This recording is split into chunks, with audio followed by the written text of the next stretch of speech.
Welcome to Arjun IT technology. నా పేరు వంశీకృష్ణ.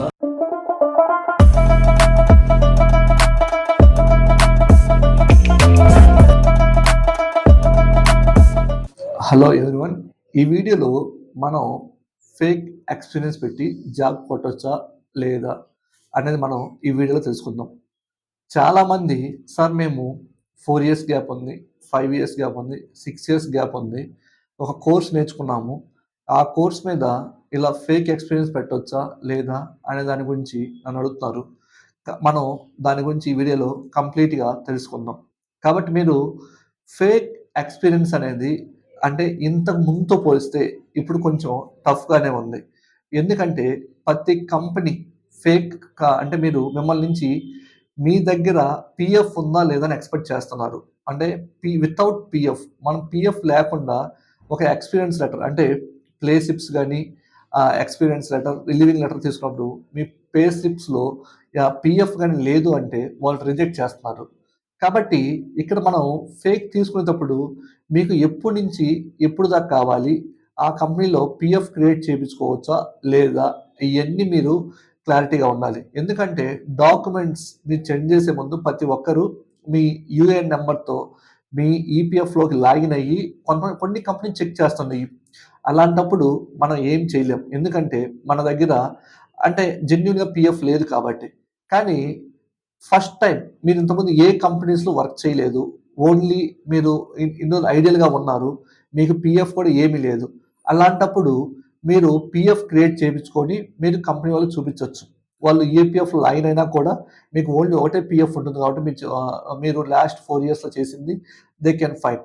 అలా కాకుండా సార్ మేము లాస్ట్ 4 yearsలో మేము మల్టిపుల్ జాబ్స్ చేసాము, నాకు ఎవ్రీ 2 yearsకి లేదా 1 yearకి నాకు 3-4 పిఎఫ్స్ ఉన్నాయి, అలా పిఎఫ్స్ ఉన్నాయి, మళ్ళీ ఇప్పుడు నేను అవి కాకుండా ఈ గ్యాప్ మొత్తాన్ని ఫిల్ చేసి ఐటీ జాబ్ చేయొచ్చా అంటే చెయ్యొచ్చు.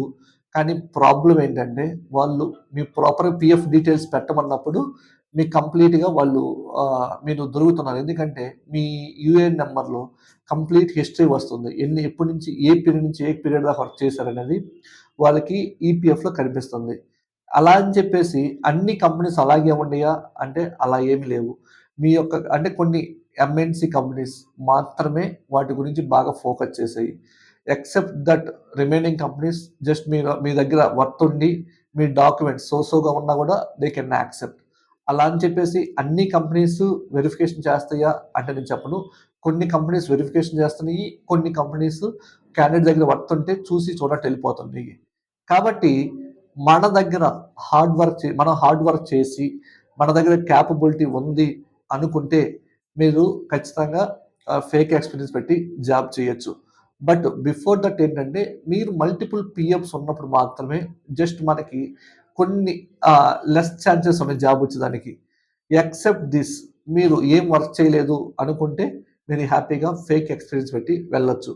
అలాగని చెప్పి నాకు ప్రీవియస్గా నేను డిమార్ట్లో వర్క్ చేశాను లేదా రిలయన్స్లో వర్క్ చేశాను, వాటి పిఎఫ్లు ఉన్నాయి అన్నా కూడా మీకు ఛాన్సెస్ ఉంది.